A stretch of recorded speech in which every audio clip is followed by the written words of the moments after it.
You're just going to use the same intro, I'm assuming? Wait, yeah. Oh, okay. Then let's go and get this party started.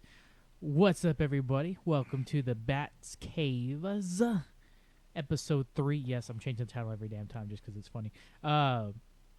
Today, we're going to do Batman and Robin, one of the greatest films of all time, is what I would say if it was actually a good film. This is actually a piece of crap film, which even I will admit this is a piece of crap film, but it's enjoyable. If it was only if it was the only film ever made. You know, it's really bad if the director apologizes for making the film. You know it's bad. I can't even think of a film where a director's actually said, "Hey, I'm sorry if I offended anyone. I'm sorry for making this film." I've never heard that ever in the history of cinematography. Correct me if I'm wrong. But it's very rare. Fantastic Four? They apologized for that film? Yeah. Which one? Because both were crap. The director. The newest one. Okay. Well, that makes sense. I mean, he apologized, but he also blamed it on the studio. Well, I mean, this one we can blame on the studio, too. This Yeah. was not... The whole purpose, like what you talked about the last film, is that it was based off the toys. They did the same thing for this film, because even everything from the suits to having new suits for the end, and then the Batmobile and everything, it was all to sell toys, which is not how you should make a movie. It should be about the plot, and then toys come after if it's actually a good movie. I agree. But Warner Brothers, yes, screwed it up. Because even Batman Begins sold toys. Yeah, but it was a really good story, which I want to talk about that here in a little bit. I mean, they didn't focus on the toy part. He just said, "You're not messing with my story, but you can figure out how to sell toys with this." You can still sell toys if it's... I mean, honestly, it's Batman. It's going to sell toys. Whether you... I mean... Everybody loves it. It's a pop culture icon. So you can have Batman on a cereal or underwear. You'll be selling it. So yeah. But I digress. Let's jump into this. So first things first. Go ahead. The title makes zero sense. Batman and Robin. Because it says Batman and Robin, but I clearly see Batman and Nightwing. So they didn't think this title through. The suit did change from the last one. It's more Nightwing-esque. It's legit Nightwing. I have I have pictures pulled up of both suits right there. Yeah, no, that's right Nightwing. there. That's Like, Nightwing. I mean, they kind of teased it in the movie, and I would have appreciated if they actually went all full Nightwing on this one. Yeah. Because that would have been a perfect storyline. But, I mean, it is what it is. They did it from the very beginning. His suit looks cool. Outside of the bat nipples, the suit looks cool for both of them. If you can eliminate the bat nipples, which I know is hard to look at. Is that what this is? Oh, and then the suits, the ice suits. That one doesn't have bat nipples. Oh, that one doesn't. No, with Robin it does. Batman it doesn't. And then Batgirl obviously. Yeah, but you said that even the last one had nipples on that one. It did. Bat yes. nipples did not. So I think it's a cool suit. I like the suit the most. So it really, for considering where it's at, it looks good. The only thing I have a problem with is Batgirl and how she takes off the cowl. You only see it when she's riding the bike. That's my only problem with that. And I actually have a whole problem with Batgirl being in this movie because it's not Barbara Gordon, it's Barbara Wilson. Don't matter. Her name's Barbara. Yeah, still, she's Alfred's niece. She's purely there for, I think, let's be honest, sex appeal. And then she had just done Clueless, so they were trying to get the teenage market out of that. Yeah. But those that are listening that can't see what we are looking at, I pulled up a picture. I have pictures of both suits from the previous film, Batman Forever and Batman and Robin, and then I pulled up the snowsuits. The snowsuits, I guess is what we'll call it. The snowsuits of the heroes. Which they really talk about. Why that's what we're talking about in regards to that outfit. The Batman George Clooney's suit looks so much better in this version. It's kind of like the darker or lighter blue compared to the other suit, which we kind of talked about that a little bit. I like the way this suit looks because of it's not your typical black. It's a blue-ish color, which is great. It looks fantastic. Yeah. So at least we can agree what came out right out of this. Yeah. Something. I mean, I know it's a very small thing. Yeah, it's one of those things where there's so many negatives to this film. You got to at least find something that's positive. Yeah. Well, I mean, let's go right into it. Because other than that, it's just going to be a depressing episode. Well, let's talk about the positives. I think one of the best performances by far is Poison George Ivy. Clooney. We're ready to disagreement. Poison Ivy's okay. I mean, the way she talks and everything, she did that well. She did. Her lines are really bad. All the lines are bad in this movie, let's be honest. But George Clooney as Bruce Wayne did a good job. George Clooney's Bruce Wayne was very underrated. Yeah. After rewatching it, I'd honestly say Ooh, wow. Here it comes, guys. He Here it went up a comes. lot. Ooh, my tier list. okay. Bruce Wayne's. Okay. Because there's just something about when he's George Clooney, he shines in this film. Because he's George Clooney. Because he's got George that Clooney, exactly. charisma and all that. He's got And that when he's in the bat suit, you know he did not want to be in that suit. Well, it's funny you mention that because he really didn't like being in the suit. It was Yeah. heavy. It was hot. It looked uncomfortable. It looked like when I was making jokes about it, like It's when 90 he's wearing pounds. the just the black suit, not this new one. This new one I said he looks good in. Yeah. The black suit in general, in general, how'd I speak? They don't speak English either. But It like remember how I made comments about the eyes? yeah. It looked like an owl in that thing, Yeah. and it looked too big for his head. I don't know what was going on with that. Even that's weird to say. It's too big for his head, but his eyes were giant in that suit. Yeah, they're kind of. And the forehead part was like It's like- huge in this one for whatever reason. it's so weird. But again, we had to sell toys. Yeah, whatever. Yeah, no. Apparently, the suit was 90 pounds, just with the actual suit, not including the cape. So then Mhm. you had to add like another 20, 30 pounds. And apparently, he did pee in that suit legitimately because by the time they actually took it off him, it was too damn long. So you could tell that was just uncomfortable. Yeah, That's why- remember when My bad. Christian Bell got his suit, That suit was and heavy, that too. was I don't know if it was George Clooney or Val Kilmer that, or maybe it was Nike. I don't know which one said it, but they said make sure it has a zipper, Oh yeah, no. I and then can't that was the remember same who it thing was. that Christian Bell said to Ben Affleck, and then Ben Affleck said to Robert Pattinson. Make sure it's got a Like zipper. that's the thing. That's the main thing that they've always talked about is make sure it has a zipper so you can go to the restroom. Well, that too. This is very people don't really know this, but until Christian Bale's Batman, they had to move with the suit with your shoulders and everything. So you had to move like Yeah, you couldn't turn that. your head. You couldn't turn your head, which is why in Dark Knight they upped that immensely, which I'm glad they did. But it looks uncomfortable. It doesn't look practical. Yeah. But anyway, I guess we'll tackle George Clooney first. So obviously you think his Bruce Wayne's good. I think his Bruce Wayne's good. My only problem with this Bruce Wayne is that he didn't have. Bruce Wayne's always like a character that's got like some dark, like okay, I'm worried about my parents or like trying to be Batman and all that. They tackled that in the last movie, a little bit about him wanting to be Batman or do I need to be Batman. This one there was no like, there really wasn't anything. I don't think in this one you need it because they're supposed to play the same exact Bruce Wayne that they didn't. It would be kind of dumb for him to do it in 2 films in a row. Yeah. Especially when you've already established that you have a Robin or Nightwing there to help you out now. Well, the only thing is like I don't know if you remember from the last film, there was like Bat that kept coming over him. They never truly talked about him getting over that. Like there's a deleted scene where he's like, he confronts the Bat, the man Bat, if you will, and he's like, and he comes out of the cave, and Alfred's like, "Are you okay, sir? Are you okay, Bruce?" I'm like, "No, I'm Batman," and he's like, that was like his like, okay, I'm the Batman, like no matter what.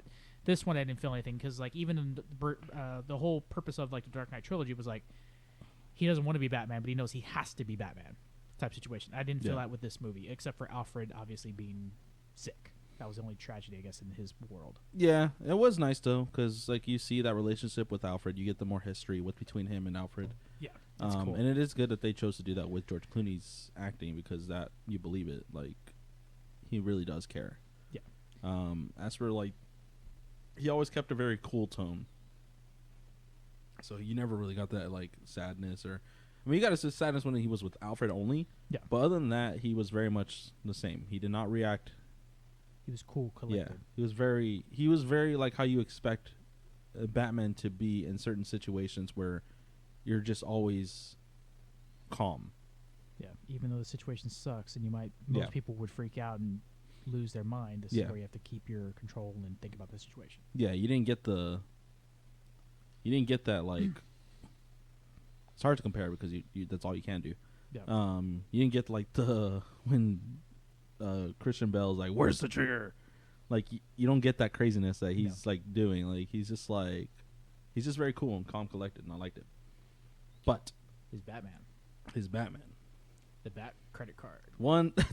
The Bat credit, dude. I busted out last week. That's so. I was like, why is that a thing? I wonder if that really was a thing. I bet it was a thing. I mean, we're talking 1997 at this point. So yeah, that's what I wrote down. So I have a Bat card. One thing is because they always say in every film, he's like, "I'm Batman." Well, listen, George Clooney's version, he's like, "Hey, Freeze, I'm Batman." I'm like, what? Yeah. You gotta throw it in there. They just threw it in there just because they had to. Even though Mr. Freeze has to know who it is. I mean, come on. He's been at it for years at this point. Mm-hmm. Well, we have That to was the assume first time meeting him. Mr. Freeze knows who he is. Let's be honest. So, fun fact, and I didn't know this until I did my research on this movie, but oh crap, I'm blanking on the guy from Batman Returns, the evil guy, the Christopher Walken's character. Can't remember his name off the top of my head.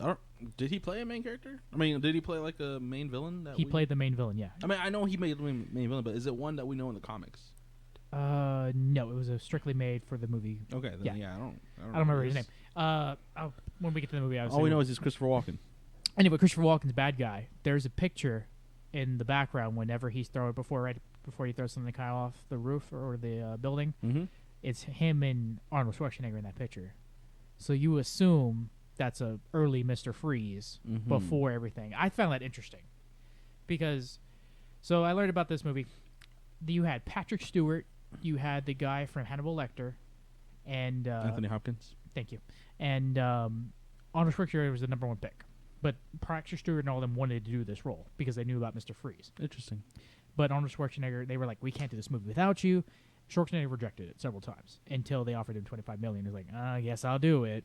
I guess I'll screw up my reputation for $25 million. Well, he was the hottest actor at the time. He had done Predator. He had done Kindergarten Cop. He'd done multiple different movies. Yeah, those are better films. Yeah, even the Turbo Man movie. I can't think of it. Jingle All the Way. Yeah, Jingle All the Way. Yeah, those are way better films than this. But they said, we can't do this movie without you, Arnold. And I think Patrick Stewart would have done a much better job at this movie. It would have been interesting to see that. Seeing Picard as Mr. Freeze. He would have done a good job, but they wanted to go off the He would have gotten good with the drama. Yes. And they wanted to go off the take of the movie, which is Sub-Zero. For those listeners, if you can catch Sub-Zero, way better Batman Mr. Freeze story than this movie ever is. It's actually a fantastic story. Yeah.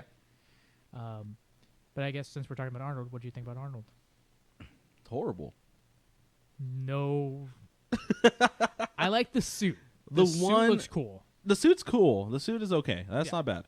But the acting, it's hard to understand them. Especially when he does. Yeah, I mean, it's Arnold. We're used to it. Yeah. As for a kid, that's hard to understand, though. You're not putting me in the cooler. Yeah. You'll have a drinking game with this. I know Gary likes this film. I don't know. I mean, I like this film. He likes the jokes. He likes the ice to meet you. Yeah. Like, it's just like, no. What killed the dinosaurs? The Ice Age. Yeah. It's like, no. It's like, actually, it was a meteor. Adam and Evil. Yeah, that one was just like, why? I love that line. I don't know why. What's it called? Yeah, Arnold Schwarzenegger he's Arnold. You're used to it. I like him in those older films, Predator, Kindergarten Cop. All way better films. Yeah. Will be heard for pretty much every other film. And then what is the other one? Is it Twins? Twins, yes, where he's with Danny DeVito. Yep. Yeah, that's pretty good. So it's sad for me, this movie, and I really hope they tackle the Mr. Freeze character at some point because he's got such a great backstory. Mm-hmm. You feel for Mr. Freeze. I mean, he's just trying to save his wife. Yeah. And yes, we get that in the movie. We got a little bit of it. Yeah, it's like it's a slight nod because like it's the scene where he's at his headquarters. He's watching his wedding video. Yeah. Yeah. That, and he's like crying, and then also when he's also trying to get them to sing the Snow Miser song. Why though? I don't know, but I mean, I love that. That song. Part's funny. It is kind of funny. He's like, "Come on, do it." Yeah. Like, and then Viviana A. Fox was in that part for some reason. Yeah, I don't know why she was there. They paid her way more than she got paid for that one scene, way more than we're ever going to see in a lifetime. Yeah, but I was like, that's what leads to his wife, like us seeing what his wife is. And I mean, I thought that scene was pretty cool, where you see her in the tank, that we're used to seeing her in. So I thought that was pretty interesting. Yeah, I mean, like I said, I really hope they retackle it because they've done a great job with Bane, I think, and this Bane sucks. Let's be honest. But yeah, this isn't even Bane. Granted, Bane is a newer character, and it's been proven they don't know how to do newer characters well because they don't understand the story. They did the same thing for Venom in Spider-Man 3. They sucked at that, but look who did good at that same role twice. Tom Hardy. Yeah, that's funny. Yeah, right. Two shitty comic book characters get done well by another one. Yeah. That's done by one guy. I was thinking about the other day. I'm like, wow, Venom was pretty new. I was like, oh, Tom Hardy did a pretty good job with that one too. So Tom Hardy's the cure. Put Tom Hardy's Mr. Freeze. Done. Nah, that's too much. I'm just kidding. You can't. You can't. Nah, I don't know. I'm sure a good actor will come along the way. The way they're hopefully with Warner Brothers being kind of their house has been cleaned, if you will. Hopefully that means they're going to tackle that. I'd still love to see a Rob Pat take on it because the Riddler looks cool. I like the Zodiac Riddler that they have going on right now. But going back to Bane though, Bane is just. I don't even consider him as a main character in this film at all. He should be though. I mean, it's just because they don't know what they're doing here. Exactly. He's just a hulked up wrestler guy that. Like, oh yeah, let me just hit that little button on his chest. Now make him stronger. Do you think he looks cool at least? I think he looks too green. I don't understand why he looks green. He's definitely green. I don't understand why. It's because of Poison Ivy's plants, but I'm pretty sure they didn't even think about that. No, they didn't. That would have been a good she poisoned or like. It's her venom. Like she created the venom. Mm-hmm. So it would make sense, but no, that's not the excuse they did. They didn't think that far ahead. Bane's just stupid in this film. He's just a big old like he's more Solomon Grundy than that, without saying any of the lines. At least Solomon Grundy's cool. Yeah, so he don't need to talk a lot. No, he doesn't. He's just a big. He just has those same lines, and that's it. I do like his scene though in the movie where we're going and Poison Ivy's trying to find a new hideout, and we beat the same biker dudes from the last movie. Mm-hmm. With the little, I just love the aesthetic of it. That fight scene is all right. Yeah. The visuals is like because it's the same color situation. Yeah, those guys. And the cool. chains were all glowing too, so that's pretty cool. It's a different look. Yeah. I don't even want to talk about Robin because it's the same character from last time. I mean, still annoying. He's still annoying in this movie. In fact, he's more annoying. I think in this movie, he's thinking with his girl. He's thinking with his penis rather than. Yeah, he can't think straight. Yeah, I get he's a teenager in this movie, but still. She likes me more. Yeah, it's like it's still. Or when he's like $2 million, I'll borrow it from you. It's like what? It's like come on, man. This is like betting $7 million. That whole scene. Now, when Poison Ivy first introduced herself, I love it because it's like. That's a song, right? The song where she's in the gorilla suit and she comes out. I don't know what. To me, that's impactful because it's like, oh shit, that's the first time we see her in the full suit. Oh, look at this girl stripping in a gorilla suit. Yeah, it was cool. Especially as a kid, it was cool to see like her Kids coming out. Close your eyes. I felt a little, especially when I was a kid, I felt a little bit dirty watching that. I was like, oh, this is what that is. But overall, I think she did a good take for what she was given. There were some moments where I was like, okay, cringeworthy. But I mean, the entire movie is cringeworthy. I think she pulled a femme fatale really well. Mm-hmm. And I think she, for what she was given, I hope they redo this character. But this is one of those things where Poison Ivy is really hard to do because she's very edgy. She's very femme fatale, and yes, she uses her looks to get what she wants. But if you can do it right, then man, that would be a fantastic story. But I don't know. What are your thoughts on Uma Thurman as Poison Ivy? Not bad. I mean, as Isley. She was very nerdy, reminded me of it reminded me a lot of Cheetah, Kristen Wiig. Yeah. It reminded me of that. Well, no, that turned out. Yeah. Yeah, that's about it. I don't have too much to say in regards to that. I mean, her lines are interesting. Her voice change, that was interesting. It's more confident, more.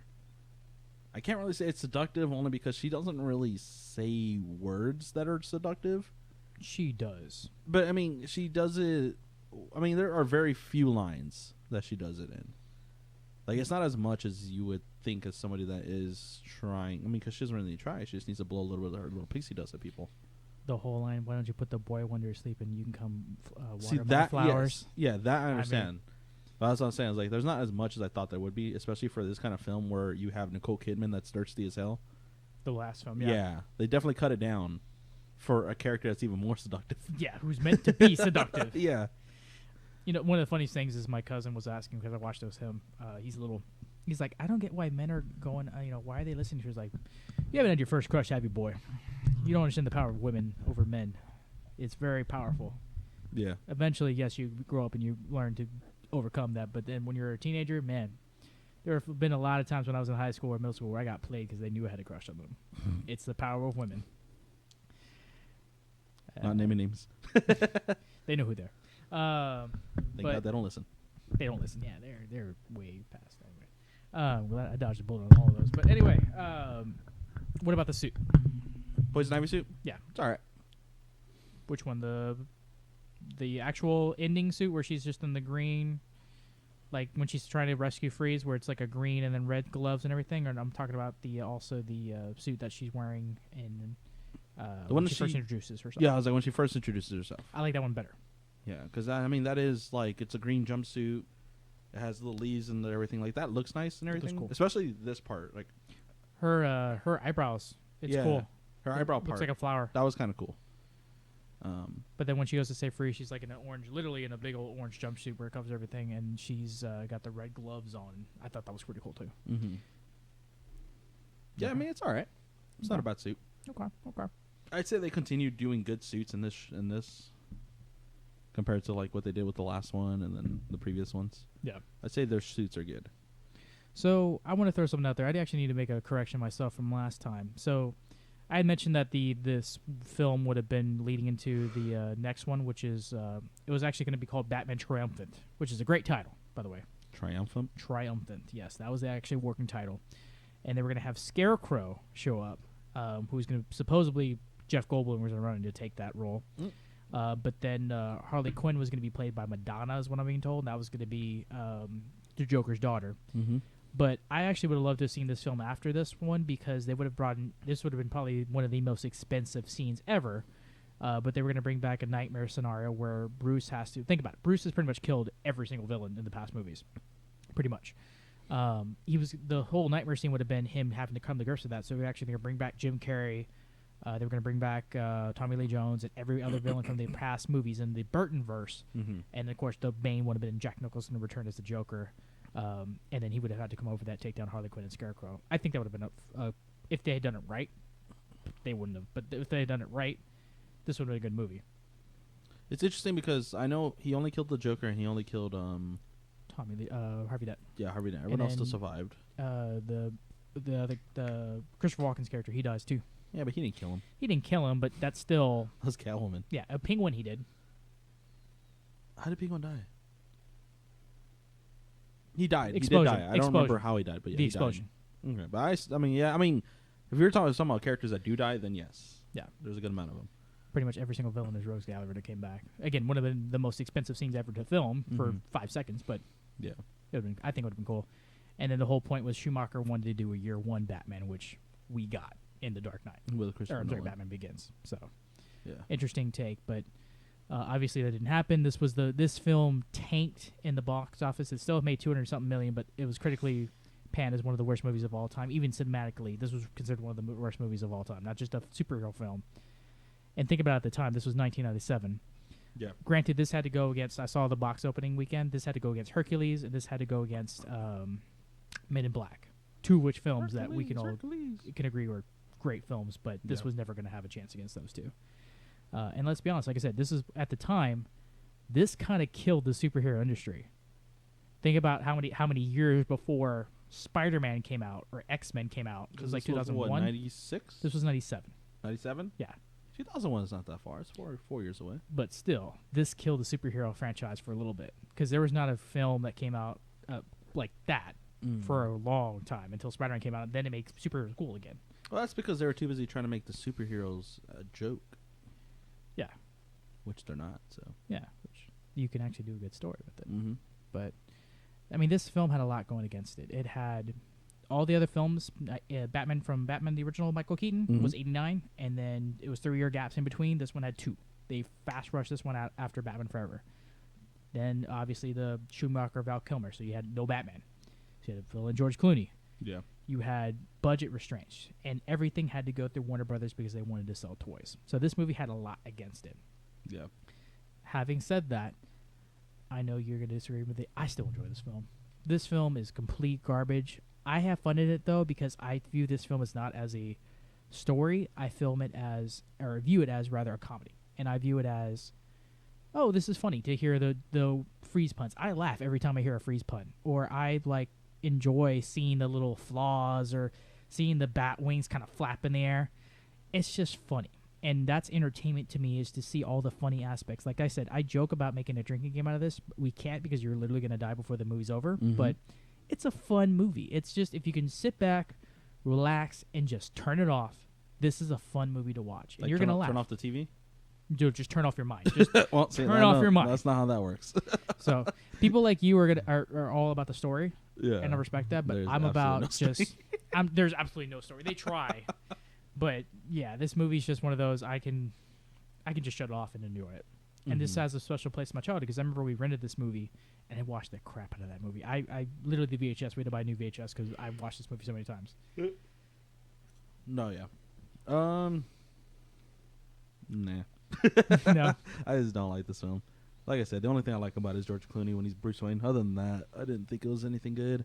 Especially Barbara. Barbara's bad. Alicia Silverstone? Alicia Silverstone, yeah. Yeah, her Barbara's... It was garbage. Yeah. And this was after Clueless? This was after Clueless. Okay. But she know she can act.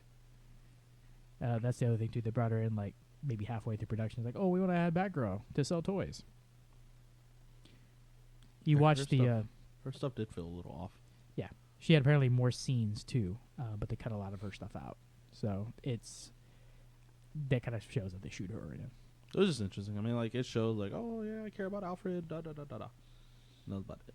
Yeah, like when she found the Batcave. Okay. Fairly easily. Yeah. Well, I mean, Alfred was trying to pass it down to his brother to take care of Bruce. Yeah, that's what they were alluding to. Yeah. Yeah, but it didn't happen. So yeah. Let me ask you this question: did you enjoy this as a kid? Can you remember that? I want to say yes, I did, but again, it was not a Batman film I enjoyed that much. Like as a kid, yes, I would enjoy parts of it. But other than that, it's not a film I would watch all the time. Even as a kid, like, yeah, I just couldn't force myself to do it. Because even as a kid, I was very picky about films. Yeah. But that was just because I always like would watch whatever my uncle would show me, and then if I didn't like the film, I just wouldn't watch it again. And there was just other films. I was at a very young age. I was just watching adult films. Mm-hmm. Like that. That sounds wrong. At a young age, I was watching more mature films. That sounds better. Yeah, mature rated R films. Then again, I was watching Starship Troopers. Well, Exactly. I should not have been watching Troopers. Starship I was Troopers. a kid. Yeah. Watching Mortal Kombat, Species. Like Oh, God. Yeah, I was watching a lot of. Those were totally not kid appropriate because that was came out like what 96, 97 as well. Species was definitely a very early age, and I saw that at that was my first drive-in film I had ever seen. So I remember being scared too as a kid. I was like, "What is this? What is that?" Like that creep, like when she turns into the alien. Oh, I thought you were scared of the sex parts, but I don't even remember them.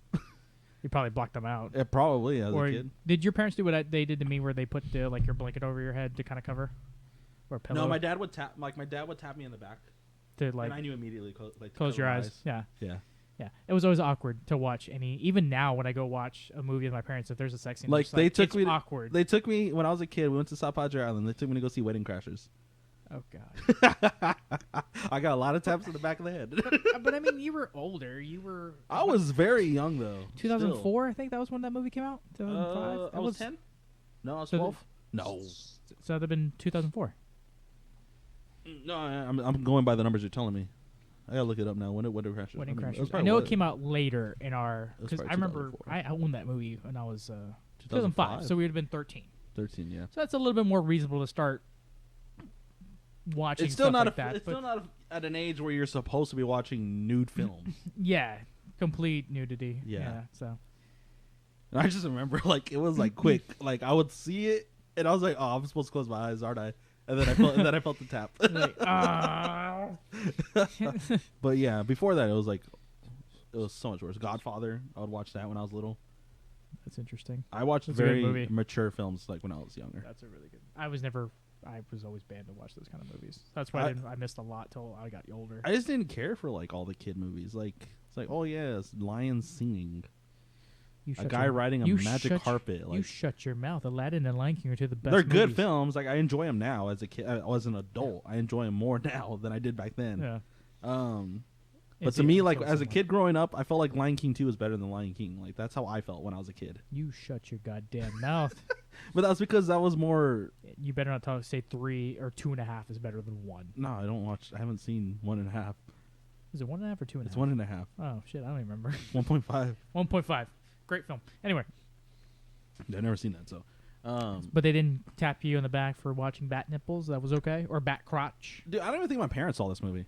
Well, that's bad. They didn't take me to see this. It was definitely my uncle. If anything, that's bad. anything superhero related, my stepdad did not take me. It had to be like Matrix or other stuff like that. I could have sworn we went to go see this movie theater. I don't remember it. I remember we rented it at my grandparents, but surely we would have gone. I would have been Batman crazy at this point. So Yeah. I I know my uncle enjoyed this movie more than I did, but even he knew that it was a stupid film. Yeah. And it's just like even like what I was saying, like when my dad, like maturity wise, like he took me to go see Matrix in theaters. Like that's a good movie. that's what 99. That's 99. Yeah. So yeah, that's crazy. Getting a lot of facts on this podcast now. Shit. You're seeing why I'm very picky about my films now. Yeah. Now I kind of understand a little bit now. I was started young. Now I kind of understand the ways of your life now, and I'm so sorry. Matrix Yeah. 99. 99. Holy crap. Okay. Well, what the hell happened with this movie? You know what happened in this movie? Why didn't they tell you, like, don't watch this movie? Because they didn't watch it. It was my uncle. My uncle thought I would like it being a kid and all. I mean, granted, this movie is targeted towards kids 100%. Exactly, it is. So, I mean, that's where... Just like Sausage Party. I'm just kidding. That's a funny movie. I would love to do that movie because that movie, I had so many questions at the end. We went as a group, and the funniest part was when like this grandma came in with like her grandson. Oh God! And then like 10 minutes into the film, you see them running out. Yeah, it was hilarious. I like how they have to put this is not a kids movie. It's like you had to have seen the trailers for this movie before. Like you had to have seen that it's rated R, right? Yeah, I could not stop laughing at the ending scene. I won't say it, but Dude, spoil I it. did not expect that. I was not expecting that either. My I jaw was dropped. laughing the entire time. Like because I went with a group of friends, and all of us were all like, "What the what is going on here?" Yeah. You have to, for listeners, you have to watch it. It's just experience it once and then never experience it again. But I like that movie. But too. you will never forget about it. They mission accomplished on that. Yeah. Mission accomplished. But anyways, let's continue with this film. I'm sorry, this We movie's got very so bad. distracted. Yeah, I mean, in my notes I put Mr. Freeze, Poison Ivy, Great Suits, Adam and Evil. Adam, you have to say Adam and Evil. Oh, what my favorite part was that I was laughing about was when Nightwing. I'm not calling him Robin. When Nightwing said that he was tired of living in Batman's shadow, and I was like, after one film. I was like, how many years has it been? Not that much time has passed. Like they never say anything about how long it's been, so it's just funny. Like when he says, "I'm tired of living in your shadow," it's like, bro, you were in here for like literally half a film at this point. Like, calm down. Alfred's intruder alert was kind of funny. When Barbara gets in the cave, Yeah. he's like, "Intruder alert, intruder alert." We don't up it from the last film, by the way. Alfred? No, the Batcave. Remember the last film, the Batcave gets infiltrated? Yeah. We don't improve it. You think security would have been improved from the last instance, but apparently Yeah. we don't give a damn. And another thing that I found interesting that they decided to do was when they were showing Batgirl getting into her suit, Yeah. and it had a very long pause on her butt. Well, I mean, fan service. Even though it's not her, fan service. Oh, it's not her? I don't believe it's her. Can't be her. It wouldn't make sense. I wouldn't know. I know for Clooney and for Schwarzenegger, it wasn't them most of the time. I know Clooney was hurt. Apparently, he played basketball and he twisted his ankle. That's why. Actually, I had to rewatch the scene, but when they're in the missile, he is limping a lot. Oh, I didn't even see that. I didn't catch that till much later. I was like, oh shit. I would say one of the things that was probably really dumb was the first time they fight Freeze, the skates that they just pull out. Why do you have that? That was so dumb. Yeah. My other problem with that scene too is Robin comes in and his bike, and it just makes the Robin symbol. Mm-hmm. How? Why? No, but yeah, new suits was cool. I liked it. The snowsuits. Okay. One of the funny parts was when Batman saves the two scientists at the telescope thing. Yes. And he just leaves them on the side of the mountain. How are they gonna get down? I was like, one, it's a frozen mountain, and he just ditches y'all guys there, and they're like, "Thank you, Batman." It's like I want to see I was that like, movie. bro, how y'all getting up? I want to see that Especially movie. if it melts. Yeah. Like They're screwed. Yeah, they're dead. Probably gonna drown or something. Yeah. I just thought that was kind of funny. But what do you think about the cars? The Freeze car, the Batmobile, and the Freeze car was like Robin a tank, right? Yeah. Okay. The tank with spikes in the beginning. It was weird. I mean, it didn't bother me. It made sense. The Bat car. Only had one seat. Yeah, it had only one seat, but it was a convertible. He only had I'm one. curious as to how many bugs he's eaten. Yeah, Robin's bike is kind of cool. I like Robin's bike. He's got the best, I think. It was just funny that like how he's just like, bro, you're not gonna make this jump. He's So like, that I can make it. I'm glad you brought that up because to me that's one of the cooler scenes in this movie where they're chasing him. Yeah. And you see the gothic. We never got to see in any of the films the gothic side of Gotham a lot. This one we do. Mm-hmm. And it's cool just to see Clooney go through and you know see Freeze goes and then you just see him taking it. To me that's pretty cool. Yeah, I mean that scene was cool. Like he was right. He didn't need Robin there to help him. Yeah. So he just took him out pretty quickly. Yeah. And then just the awkward no. You know. Yeah, when he's yelling at him. Yeah, it's kind of funny, but so I mean it has positive moments. I like the snowmobiles more better though, or Batman's The snowmobile. Bat glider, I guess is what you call it. That looked cool. Again, Robin's kid on a fucking bike.